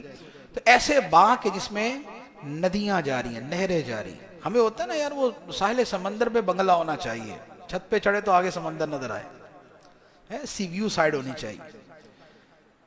تو اللہ تعالیٰ فرماتا ہے کہ ایسے باغات کے اس میں نہریں جاری. اور وہ نہریں پتہ کیسی ہوگی کہ بندہ جب چاہے اس کی ڈائریکشن چینج کر دے. اس نے اشارہ ہی کرنا ہے کہ آج جو ہے نا یہ ادھر سے ادھر کو جائے، وہ ادھر کو چلا جائے گا. اس کو اشارہ کرنا ہے کہ یہ تھوڑا سا یوں ہو کے گزرے، وہ جنت کی نہر وہاں سے ہو کے گزرے گی. کیونکہ جنت میں ہر وہ شے ہے جو بندہ چاہے گا. آج ہوگا کہ ذرا تھوڑا سا نظارہ یہ والا ہونا چاہیے، وہ اس طرح کا ہو جائے گا. آج پانی ایسا ہو اور پھول ایسے ہونے چاہیے تو ویسے ہو جائیں گے. بھئی پھول جیسمین کے ہونے چاہیے، پانی جو چاندی جیسا ہونا چاہیے تو ویسا ہو جائے گا. تو جیسا چاہیں گے ویسا ملنا شروع ہو جائے گا. تو فرمایا ماننے والوں کے لیے یہ. تو فرمایا کہ یہ جو قرآن ہے اللہ تعالیٰ نے نازل فرمایا، کچھ اس کے ماننے والے ہیں، کچھ اس کے نہیں ماننے والے. جو ماننے والے ہیں وہ تو کہتے ہیں کہ بھئی اس میں جو ہے حق ہے. وہ کہتے ہیں جو ہے حق ہے اس میں. فَيَعْلَمُونَ أَنَّهُ الْحَقُّ مِنْ رَبِّهِ، جو اس میں حق ہے. اور جو نہیں ماننے والے کافر ہیں وہ کبھی کسی بات کو اعتراض لے کے بیٹھ جاتے، کبھی کسی بات پہ اعتراض کہ لو جی قرآن پاک میں اللہ تعالیٰ نے مکھی کی مثال دی ہوئی ہے، قرآن میں جچتی ہے مکھی کی مثال؟ یہ ان کا ڈاؤٹ. اچھا قرآن پاک میں اللہ تعالیٰ نے مچھر کی بات کی ہوئی ہے، مچھر کی بات ہونی چاہیے کیا؟ تو بھئی بات یہ ہے کہ کسی چھوٹی چیز کی مثال تو مچھر سے دیں گے نا، ہاتھی سے تو نہیں دیں گے. تو جب چیز گھٹیا ہے تو مثال بھی تو اسی کے مطابق دی جائے گی نا. تو لہذا جیسی چیز ہے، قرآن پاک نے مثال کیا بیان کی کہ یہ کافروں کے جو بت ہیں یہ مکڑی کے جالے سے بھی زیادہ کمزور ہیں. یہ قرآن پاک میں مثال ہے. اب مکڑی کا جالا کیسا ہوتا ہے؟ تنا ہوا تو بڑا زبردست لگ رہا ہوتا ہے کہ پورا جناب پراپر گھر بنا ہوا ہے، لیکن کتنا کمزور. تو فرمائے کہ ان کے بت بھی ایسے ہی ہیں کہ پاور کوئی نہیں. تو اب ان کی کمزوری کی مثال، اگر بتوں کی کمزوری کی مثال دینی ہے تو کمزور ترین چیز کے ساتھ ہی دیں گے نا. یہ تو نہیں کہیں گے کہ جناب ان کی جو ہے وہ بتوں کی مثال ایسی ہے جیسے شیر کی کچھار. شیر کی کچھار تو نہیں ہو سکتی، مکڑی کا جالا ہی ہو سکتا ہے، تو اسی کی مثال دیں. اب فرمایا کہ اس قرآن کے ذریعے لوگ ہدایت بھی پاتے ہیں، گمراہ بھی ہوتے ہیں. ہدایت وہ پاتے ہیں کہ جو نبی پاک علیہ الصلوۃ والسلام کی محبت کے ساتھ قرآن پڑھتے ہیں، وہ ہدایت پاتے ہیں. اور جو یہ کہتے ہیں کہ ہم اپنی عقل سے سمجھیں گے اور فلسفیوں کی تشریحات سے سمجھیں گے اور مستشرقین اور جو انگریز ہیں ان کی جو تحقیقات ہیں اس کی روشنی میں سمجھیں گے، وہ گمراہ ہوتے ہیں.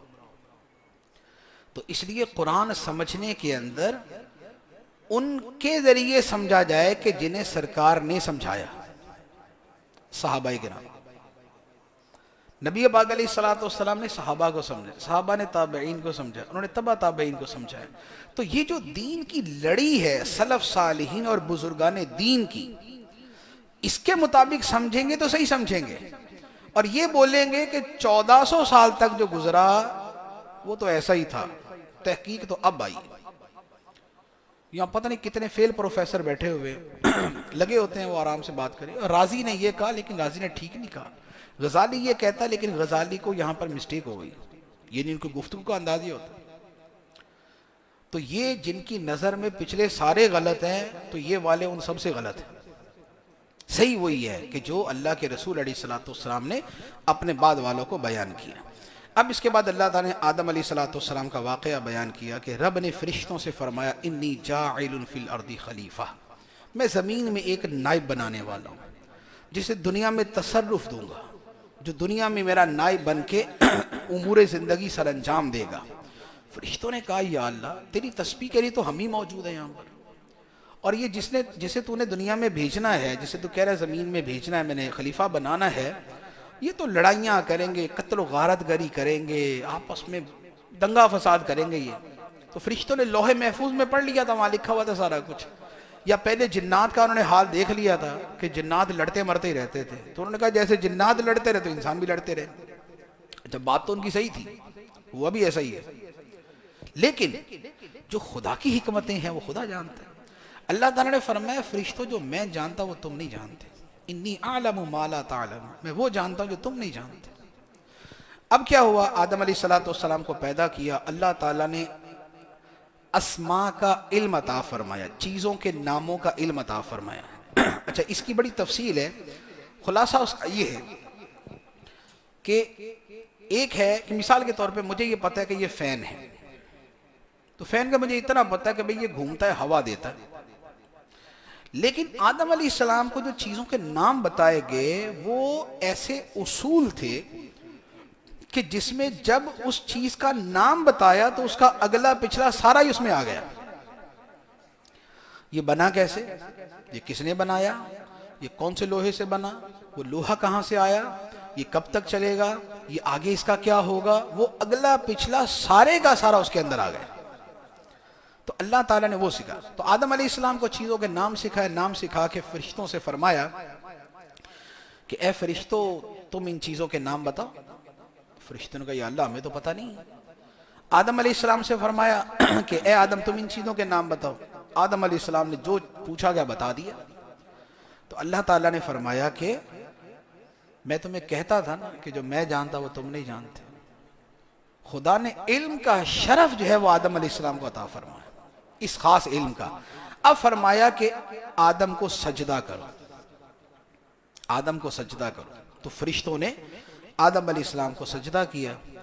شیطان جو ہے وہ فرشتہ تو نہیں تھا، جن تھا، لیکن رہتا فرشتوں کے ساتھ تھا. تو وہ بھی اسے بھی حکم تھا کہ تم بھی سجدہ کرو. اس نے کہا میں تو نہیں کرتا. تو کیوں نہیں کرتے؟ اس نے کہا یا اللہ تیری وحدانیت کے خلاف، سجدہ تو کرنا ہی تجھے چاہیے،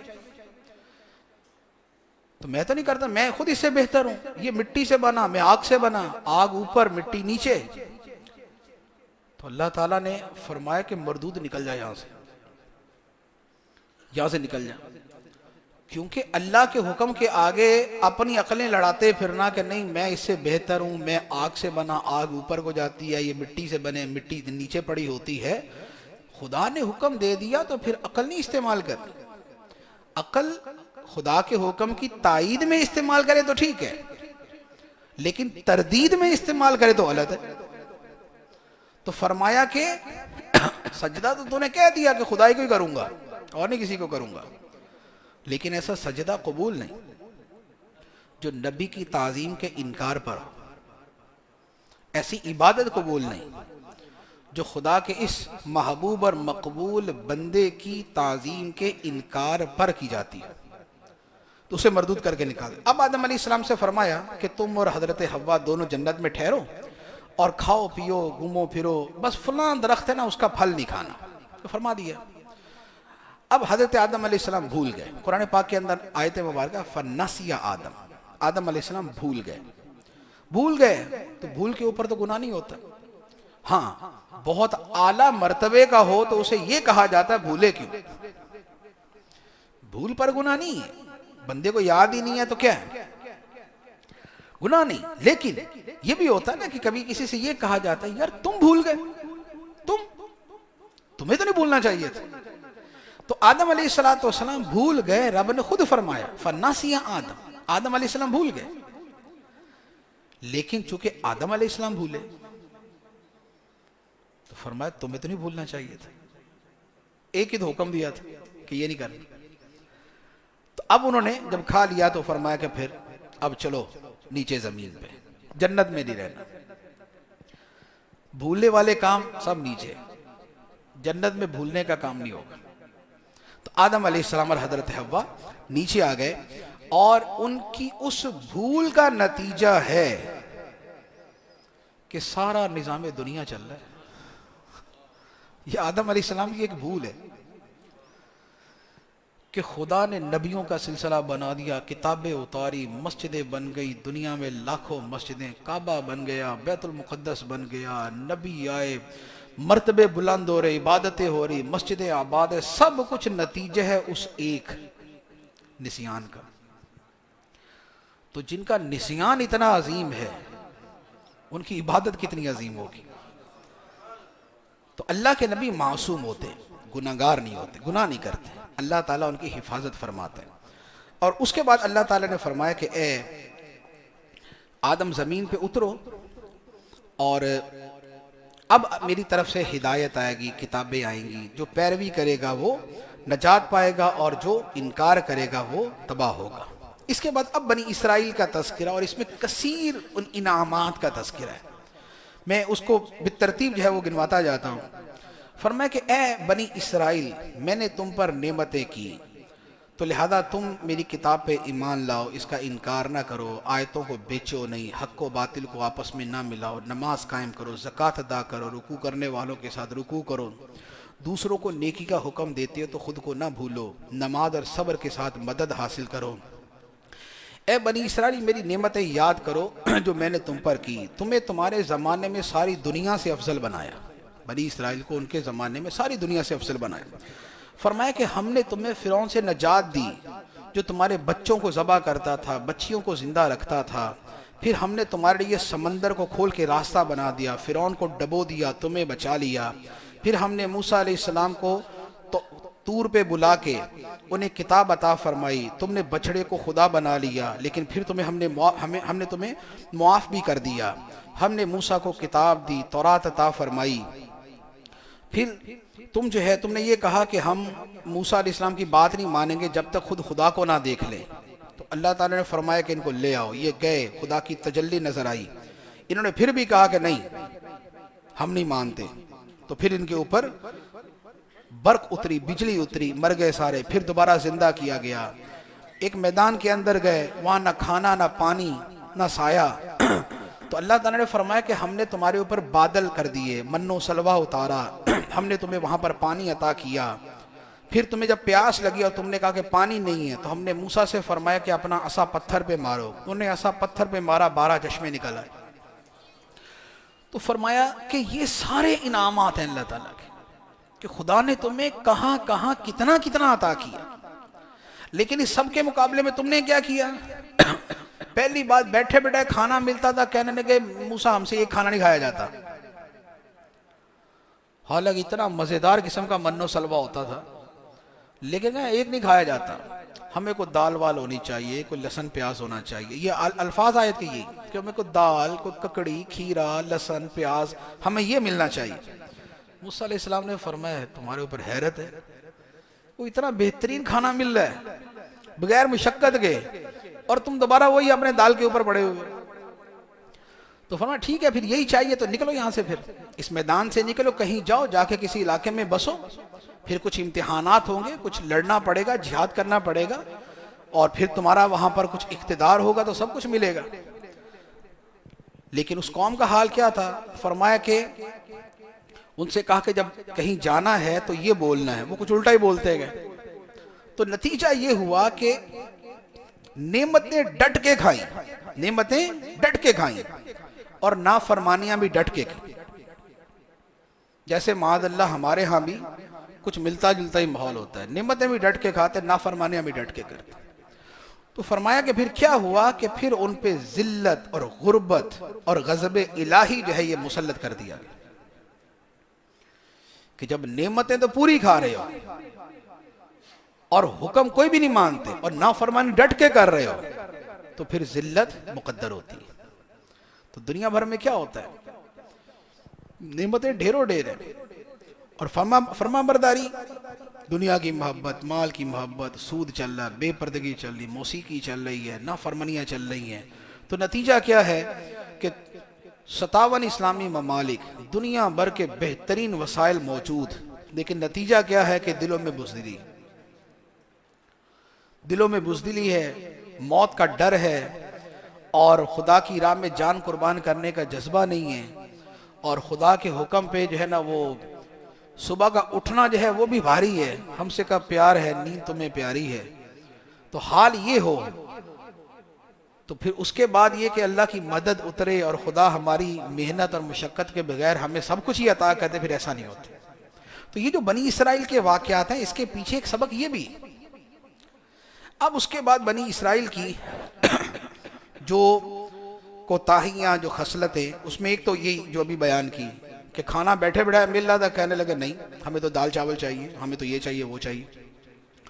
اس کے بعد پھر جب تورات آ گئی تو کہنے لگے اتنے سارے احکام ہم نہیں مانتے، کیونکہ تورات اکٹھی اتری تھی.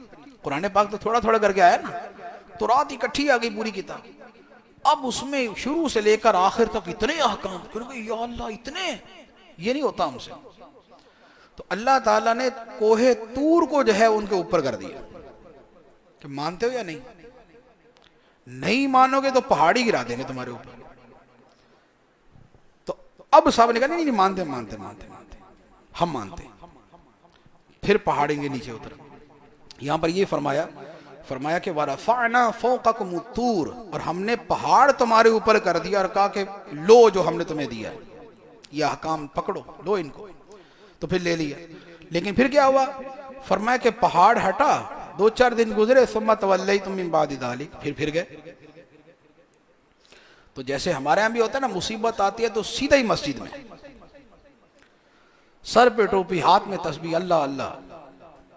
مصیبت گزری تو مسجد کو پیٹ، تسبیح ڈرا میں، ٹوپی ٹیبل پہ، بندہ بستر پہ، پھر وہی ہو جاتا. تو یہ جو ہے نا کہ تھوڑی سی آئی تو سب مان لی، اور جب گئی تو پھر ہم بھی گئے. تو یہ جو بنی اسرائیل کے واقعات کا بیان ہے، یہ اسی تناظر میں ہے کہ انہوں نے یہ کیا تم نہ کرنا، انہوں نے یہ کیا تم نہ کرنا. اس کے بعد فرمایا پھر ایک اور حکم. بنی اسرائیل کو حکم تھا کہ ہفتے کے دن شکار نہیں کرنا. انہوں نے اس میں بھی ہیلے بازی شروع کر دی کہ شکار کر بھی لیا لیکن مچھلیوں کو ہاتھ میں نہیں پکڑا. یعنی گڑھا کھود کے مچھلیاں تو اندر لے لی، مچھلیاں اندر لے لی، یعنی ایسے ہی ہے کہ کسی کو کہا جائے کہ بھائی تم نے مثال کے طور پہ پرندے نہیں پکڑنے، وہ جال لگا دے پرندے پھنس جائیں، لیکن وہ بولے آج تو میں ان کو ہاتھ بھی نہیں لگاؤں گا، آج تو ان کو میں ہاتھ نہیں لگاؤں، کیونکہ میں شکار منع کیا ہے نا، تو شکار نہیں کروں گا میں، نیکسٹ ڈے اسی جال میں پھنسے ہوئے سارے پکڑ لوں گا۔ تو بتائیے اس نے حکم پہ عمل کیا یا ڈرامے بازی کی؟ بنی اسرائیل نے یہی کیا، ان کو کہا مچھلیاں نہیں پکڑنی، تو انہوں نے کیا کیا، سمندر کے کنارے گڑھے بنا دیے، مچھلیاں ساری آئیں، واپس جا نہیں سکتی، پھنس گئیں ساری۔ اگلے دن آئے، مزے سے مچھلیاں پکڑی، کہ نا ہفتے کو تو ہم نے ہاتھ بھی نہیں لگایا تھا۔ تو جب یہ حرکتیں کی تو فرمایا کہ پھر ہم نے ان کو بندر بنا دیا، ان کی شکلیں مسخ کر کے بندر بنا دیا۔ فَقُلْنَا لَهُمْ كُونُوا قِرَدَةً خَاسِئِينَ، ہم نے ان سے کہا کہ دھتکارے ہوئے بندر ہو جاؤ، اور فرمایا کہ اسے ہم نے عبرت بنا دیا اگلوں پچھلوں کے لیے، کہ خدا کے احکام کے آگے اس طرح کی جو ہے وہ رنگ بازیاں نہیں کرنی۔ اس کے بعد پھر ایک گائے کا واقعہ جس کے اوپر اس سورت کا نام ہے، کہ ایک قتل ہوا، اور اس قتل کا مقدمہ موسیٰ علیہ السلام کے پاس آیا، اللہ تعالیٰ سے عرض کی، اللہ تعالیٰ نے فرمایا کہ ایک گائے ذبح کر کے اس کا ایک ٹکڑا جو ہے اس مقتول پہ مارو، مقتول پہ، لاش پہ، مقتول خود بول دے گا کہ مجھے کس نے قتل کیا۔ موسیٰ علیہ السلام نے قوم سے فرمایا ہاں بھی یہ گائے ذبح کرو، کہنے لگے موسیٰ یا یہ کیا بات، اور مذاق کر رہے ہیں ہمارے ساتھ، یہ الفاظ ان کے قرآن پاک کے اندر۔ کہنے لگے اے موسیٰ یہ اتتخذنا ہزوا، یہ ہمارے ساتھ مذاق وغیرہ کر رہے ہیں آپ، کہ ہم مقتول کا کیس لے کے آئے ہیں، آپ کہہ رہے گائے ذبح کرو اور اس کا ایک ٹکڑا مقتول کو مار کے تو جواب ملے گا، تو آپ ہمارے ساتھ مذاق کر رہے ہیں۔ موسیٰ علیہ السلام نے فرمایا کہ میں خدا کی پناہ مانگتا ہوں کہ ایسی جہالت میں کروں، یہ بے وقت کی اور بے مزے کی جو مسخری ہے، تو فرمایا کہ ایسی جہالت جو ہے اس سے میں پناہ مانگتا ہوں۔ انہوں نے کہا اچھا پھر بتائیں گائے ہونی کیسے چاہیے؟ اچھا اب فرمایا تو یہ تھا بھی کوئی بھی گائے پکڑو، اس کو قتل کر، اس کو ذبح کر کے اس کو مار دو اس کے اوپر، کہ نہیں کیسی ہونی چاہیے؟ تو اب جب خود ہی پھنسنے والے کام کیے تو فرمایا ٹھیک ہے پھر گائے ایسی ہونی چاہیے نہ بوڑھی ہو نہ بچی ہو، درمیان والی ہو۔ کہ نہیں سمجھ نہیں آئی، کو کلر ولر بتائیں اس کا، وہ کیسا ہونا چاہیے؟ تو موسیٰ علیہ السلام نے فرمایا ٹھیک ہے پھر پیلے رنگ کی ہونی چاہیے، اللہ تعالیٰ نے فرمایا پیلے رنگ کی ہونی چاہیے۔ تو کہنے لگے پیلے رنگ کی بھی ہو، درمیانی عمر کی بھی ہو، ابھی بھی کچھ نہ کلیئر نہیں ہوا ہمیں، ابھی بھی کلیئر نہیں ہوا کہ ان البقرہ تشابہ علینا، گائے تھوڑی سی نا مشتبہ سی ہو گئی ہمارے اوپر، تو کوئی واضح ہوا نہیں ہے، تھوڑا سا اور کچھ بیان کریں۔ فرمایا کہ ایسی گائے ہو جس نے نہ کبھی ہل چلایا ہو، نہ کبھی اسے خدمت لی گئی ہو، بالکل بے عیب ہو، اس میں کوئی داغ نہیں ہونا چاہیے، ایسی والی۔ 3 مرتبہ کے سوالوں کے بعد جب یہ ہوا نا، پھر کہنے کہ ہاں اب سمجھ آ گیا۔ اب وہ سمجھ کیا آیا کہ پہلے کوئی بھی گائے کرتے، اب وہ گائے لینی پڑی جس کی کھال کے اندر پورا سونا بھر کے دینا پڑا۔ وہ ماں کا ایک فرما بردار تھا، اس کا وہ پورا واقعہ ہے، تو اب وہ گائے خریدنی پڑی، اس کی کھال میں سونا بھر کے دینا پڑا قیمت کے طور پہ، پھر وہ گائے ملی۔ اب اس کو ذبح کر کے جب مارا تو اس نے بتا دیا مجھے یہ میرے رشتہ دار نے قتل کیا ہے، تو پھر بدلے کے اندر اس سے بدلہ لے لیا گیا۔ تو اللہ تعالیٰ نے فرمایا کہ اللہ مردوں کو ایسے ہی زندہ کرے گا۔ کیا گائے کا ٹکڑا مارنے سے مردہ زندہ ہوتا ہے؟ نہیں ہوتا، لیکن خدا نے کر دیا، تو فرمایا خدا ایسے ہی کرے گا کہ جیسے چاہے زندہ کر دے، اس کی قدرت ہے، چاہے تو کن فرما کے زندہ کر دے، چاہے گائے کے ٹکڑے مارنے سے زندہ کر دے، چاہے آسمان سے بارش برسائے، تو جیسے مردہ کھیتی زندہ ہو جاتی ہے اسی طرح مردہ انسانوں کو زندہ کر دے۔ تو فرمایا کذالک یحیی اللہ الموتیٰ، ایسے ہی اللہ مردوں کو زندہ فرمائے گا۔ پھر فرمایا کہ یہ جو لوگ تھے ان کی حرکتیں کہ رب کی باتوں پر رنگ برنگے اعتراض، نہیں ایسا نہیں ایسا ہونا چاہیے، نہیں ایسا نہیں ایسا ہونا چاہیے، فرمایا کہ ان کے دل پتھروں جیسے ہو گئے۔ خدا کے احکام کا طریقہ کیا ہے کہ سیدھا سیدھا مان لیں، یہ نہیں ہے فرمایا کہ سود حرام ہے، نہیں نہیں نہیں، اصل میں سود تو اس کے بغیر تو نظام ہی نہیں چلے گا۔ فرمایا پردہ کرو، نہیں نہیں پردہ تو یہ فیشن کے خلاف۔ تو یہ خدا کے احکام کے آگے سے آرگیومنٹ جو ہے یہ نہیں. تو فرمایا کہ یہ لوگ جو تھے ان کے دل پتھروں جیسے ہو گئے، بلکہ پتھروں سے زیادہ سخت، کہ پتھروں سے بھی پانی نکلتا ہے، ان کے دل سے وہ بھی نہیں نکلتا. پھر آگے ان کی حرکتیں، اللہ کی کتاب کو بدل دیا. اچھا، اپنی طرف سے ذہن بنایا ہوا کہ یار ہم نے تو بخشے ہی جانا ہے نا، عمل کوئی نہیں، نہ عقیدہ ٹھیک نہ عمل ٹھیک. لیکن بات کیا، لن تمسنا النار الا ایاما معدودہ، ہمیں تو آگ چھو بھی نہیں سکتی، ہمیں تو آگ چھو بھی نہیں سکتی. ہاں چند دن تھوڑے بہت، کچھ 40 دن جو بچڑے کی پوجا کی تھی نا، بس اتنے دن تو ہمیں جہنم میں جا سکتے ہیں، میں اس سے زیادہ نہیں. اللہ تعالیٰ نے فرمایا کہ تمہارے پاس کو خدا کا عہد لکھا ہو، کوئی ایگریمنٹ لکھا ہو کہ تم نے اتنے دن ہی جہنم میں جانا ہے؟ اگر تو لکھا ہوا ہے پھر تو اللہ جو ہے وعدہ خلافی نہیں کرے گا. اگر تو تمہارے پاس کو خدا نے کہا ہوا ہے تمہیں کہ تم تو پکے جنتی ہو اور تم جہنم میں نہیں جاؤ گے، ہاں کوئی 2-4 دن کے لیے چلے گئے سو چلے گئے، اگر تو تمہارے پاس خدا کا معاہدہ ہے تو پھر تو خدا پابندی کرے گا اس کی، یعنی اسے پورا فرمائے گا. لیکن اگر نہیں ہے اور یقیناً نہیں ہے تو پھر خدا کا قانون کیا ہے کہ جس نے برائی کی اور اس کی برائی نے اس کو گھیر لیا، حتیٰ کہ کوئی نیکی باقی نہ رہی، یہاں تک کہ ایمان بھی باقی نہ رہا، تو فرمایا پھر وہ ہمیشہ جہنم میں رہے گا. اور جنت کن کے لیے ہے کہ جن کی بات کرتے ہو کہ ہم تو ہیں جنتی، فرمایا والذین آمنوا وعملوا الصالحات اولئک اصحاب الجنہ، وہ لوگ جو ایمان لائے اور اچھے اچھے کام کیے، یہ جنتی ہیں، یہ ہمیشہ جنت میں رہیں گے، یہ جنتی.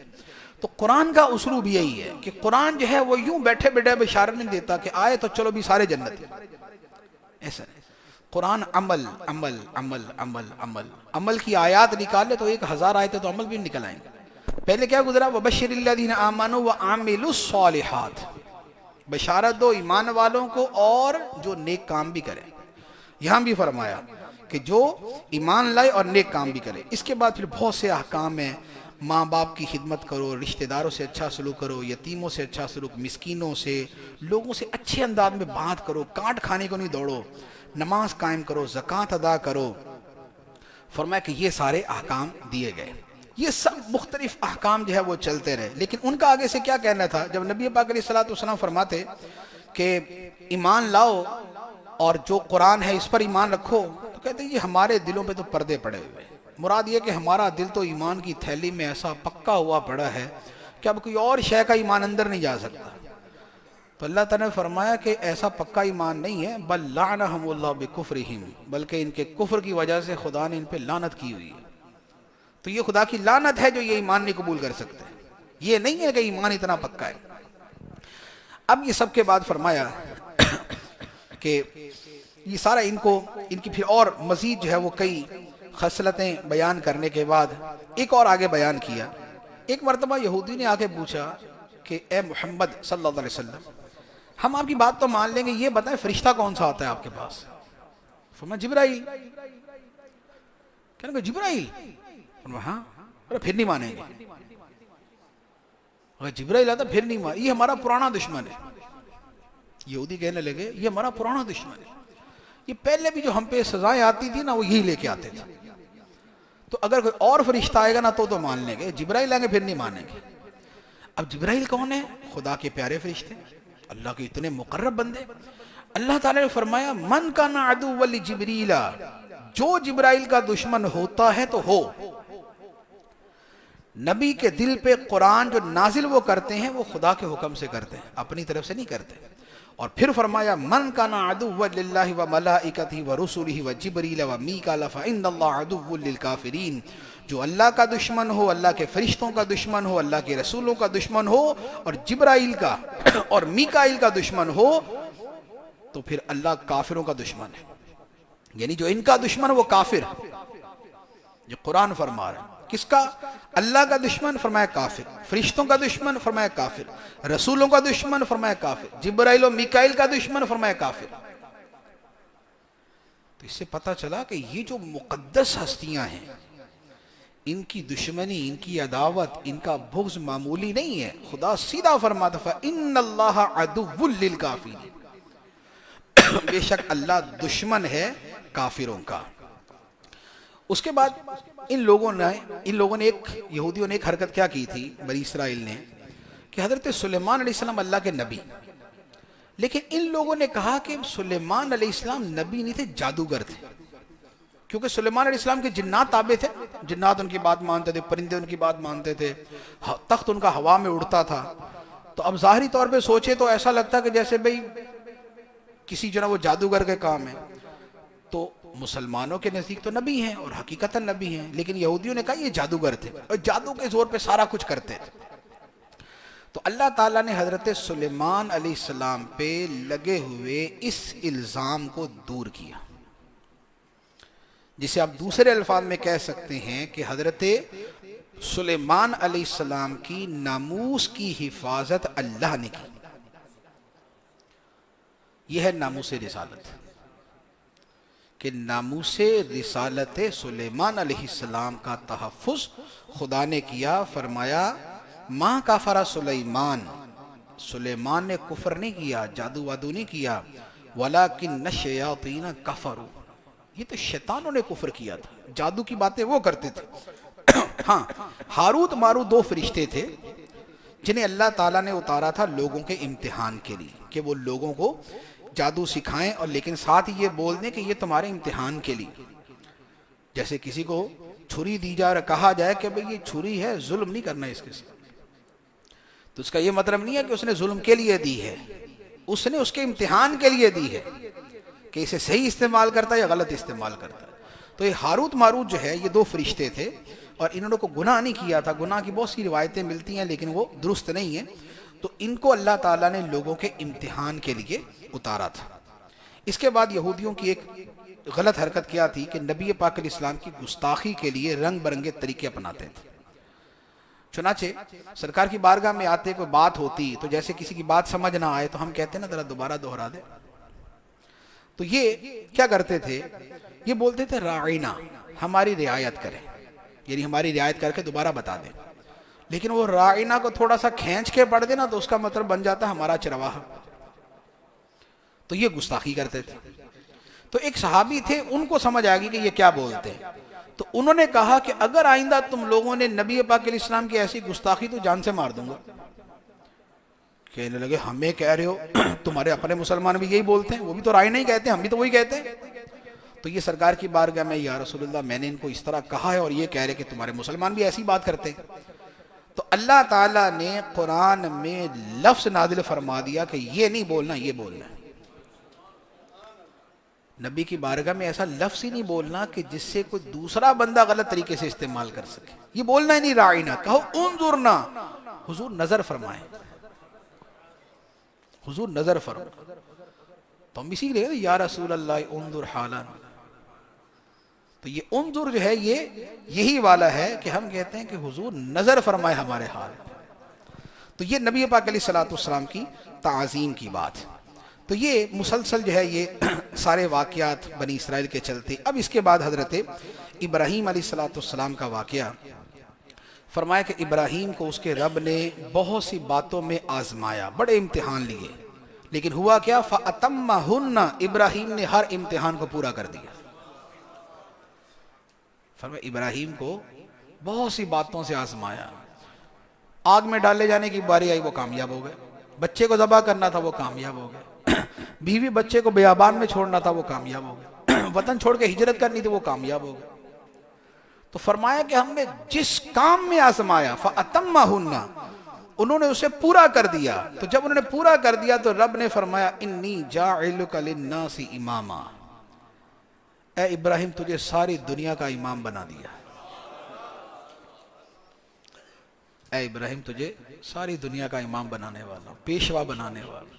اس لیے یہودی کہتے ہیں ابراہیم علیہ السلام ہمارے، عیسائی کہتے ہیں ہمارے، ہم کہتے ہیں ہمارے. تو یہ ساری دنیا کا پیشوا بنا دیا. لیکن کب؟ جب امتحانوں پہ پورے اترے. نبوت ایسا مرتبہ ہے کہ جس میں بڑی کڑی آزمائشوں سے گزارا جاتا ہے. یہ صرف یہ نہیں ہے کہ ایک فضیلت ہے، رب کی عطا سے ملتی ہے، لیکن ملنے کے بعد بھی جن امتحانات سے گزارا جاتا ہے دوسرا بندہ نہیں کر سکتا. حضرت ایوب علیہ السلام کا واقعہ دیکھ لیں، یعقوب علیہ السلام کا دیکھ لیں، یوسف علیہ السلام کا دیکھ لیں، نوح علیہ السلام کے 950 سال دیکھ لیں، ابراہیم علیہ السلام کی قربانیاں دیکھ لیں. موسیٰ علیہ السلام ساری زندگی قوم سے پریشان رہے. تو یہ سب ان آزمائشوں سے گزارا جاتا ہے. اسی بھی پتہ چلا کہ زندگی میں جو آزمائشیں ہوتی ہیں نا، یہ بندے کو گرانے نہیں آتی، یہ بندے کو اٹھانے آتی ہیں. ہم پریشانیوں کو لیتے ہیں کہ پریشانیاں مارنے آئی ہیں، نہیں، پریشانیاں زندہ کرنے آئی ہیں. مصیبت کو مصیبت سمجھیں گے تو یہ مصیبت سے بڑی مصیبت ہے، اور مصیبت کو سبق سمجھیں گے تو آئندہ کے لیے یہ بند بن جائے گا، آئندہ بندہ اسے بچ جائے گا. تو زندگی کی جو غلطیاں ہوتی ہیں اسے کہا جاتا ہے stepping stones. Mistakes are stepping stones. کہ غلطیاں جو ہیں یہ کیچڑ ویچڑ میں رکھے ہوئے وہ پتھر ہیں کہ جن کے اوپر بندہ پاؤں رکھ رکھ کے جاتا ہے، یہ وہ ہے. تو مصیبت کو خدا کی طرف سے امتحان، خدا کی حکمت اور اپنا امتحان سمجھے. خدا کی حکمت اور اپنا امتحان سمجھے. بعض جملے بڑے خوبصورت ہوتے ہیں. وہ ہمارے ایک دوست ہیں یہی ڈیفنس کے، آصف پولانی بھائی، وہ ہر جمعے کو ماشاءاللہ وہ چند جملے بھیجتے ہوتے ہیں بڑے ایمان افروز قسم کے. آج یہی والا تھا ان کا جمعے پہ کہ یہ مصیبت جو ہے وہ خدا کی حکمت اور بندے کا امتحان ہوتا ہے. اور یہ حقیقت ہے. اگر مصیبت بری چیز ہوتی تو نبیوں پہ کبھی نہ آتی. اگر مصیبت بری چیز ہوتی تو نبیوں پہ کبھی نہ آتی. نبیوں پہ بہت آئی، اس کا مطلب یہ ہوا کہ یہ بری نہیں ہے، یہ کسی مقصد کے لیے آتی ہے. تو حضرت ابراہیم علیہ السلام کے یہ امتحانات ہوئے. فرمایا گیا کہ اب میرا گھر تعمیر کرو.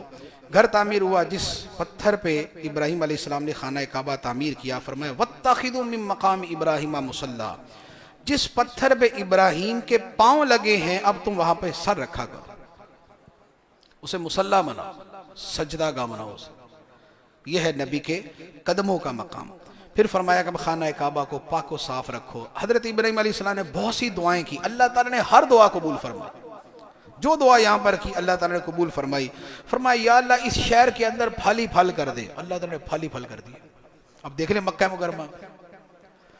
فرمایا وَارْزُقْ أَهْلَهُ مِنَ الثَّمَرَاتِ. پھل دینا ان کو. ایسے پھل ہیں یورپ امریکہ میں ملتے ہیں، وہاں مل جاتے ہیں. پھر عرض کی اے اللہ میری اولاد میں ایک ایسی امت بنانا جو تیری فرما بردار ہو. خدا نے یہ امت بنا دی. فرمایا ایک رسول بھیجنا بڑی شانوں والا، قرآن پڑھے، کتاب سکھائے، حکمت سکھائے، پاک و صاف کر دے. خدا نے اپنے حبیب کو بھیج دیا. تو یہ ساری کی ساری جو ہے یہ حضرت ابراہیم علیہ السلام کی خصوصیات. اب ان سب کے بعد فرمایا کہ اب ان کے کہنے پر اور ان کے طریقے پر چلو. فَإِنْ آمَنُوا بِمِثْلِ مَا آمَنْتُمْ بِهِ فَقَدْ اهْتَدَوْا. اگر لوگ ایمان لائے ایسے جیسے اے صحابہ تم ایمان لائے تو لوگ ہدایت پا جائیں گے. ان ساری باتوں کو مانیں گے.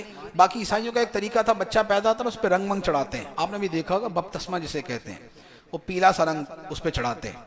تو فرمایا کہ یہ پیلے نیلے رنگ نہیں، یہ بولو صبغۃ اللہ، ہم نے اللہ کا رنگ چن لیا.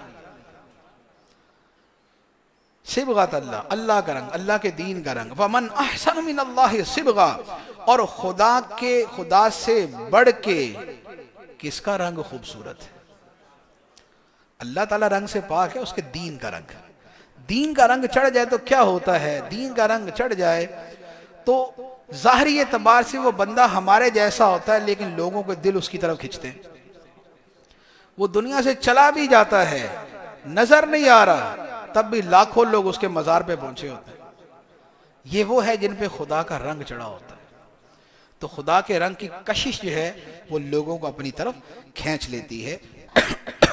اب یہ سارے واقعات کے بعد فرمایا تلک امۃ قد خلت لها ما کسبت ولکم ما کسبتم ولا تسألون عما كانوا يعملون. کہ یہ ایک امت تھی جو گزر گئی، ان کے لیے ان کے اعمال، تمہارے لیے تمہارے اعمال، اور تم سے دوسروں کے عمل کے بارے میں نہیں پوچھا جائے گا. بات کرنے کا مقصد یہ ہے کہ صرف اپنے بڑوں کی فضیلت پر ہی ناز نہ کرتے رہو کہ ہمارے بڑے یہ اور تمہارے بڑے یہ. فضیلت بیان کرنے کی، ماننے کی، دل میں جگہ دینے کی سب اچھی، لیکن ساتھ میں فرمایا کہ کچھ اپنی کمائی بھی ہونی چاہیے. وَلَكُمْ مَا كَسَبْتُمْ، تمہارے لیے تمہاری کمائی، جو تم عمل کرو گے، جو تم کماؤ گے، وہ تمہارے لیے۔ دوسروں نے کیا کیا اور کیا کر گئے، اس کا تم سے نہیں پوچھا جائے گا، تم سے پوچھا جائے گا تم نے کیا کیا۔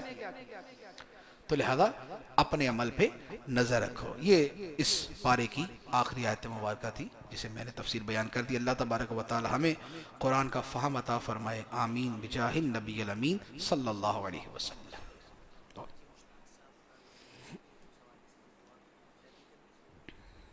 ٹھیک۔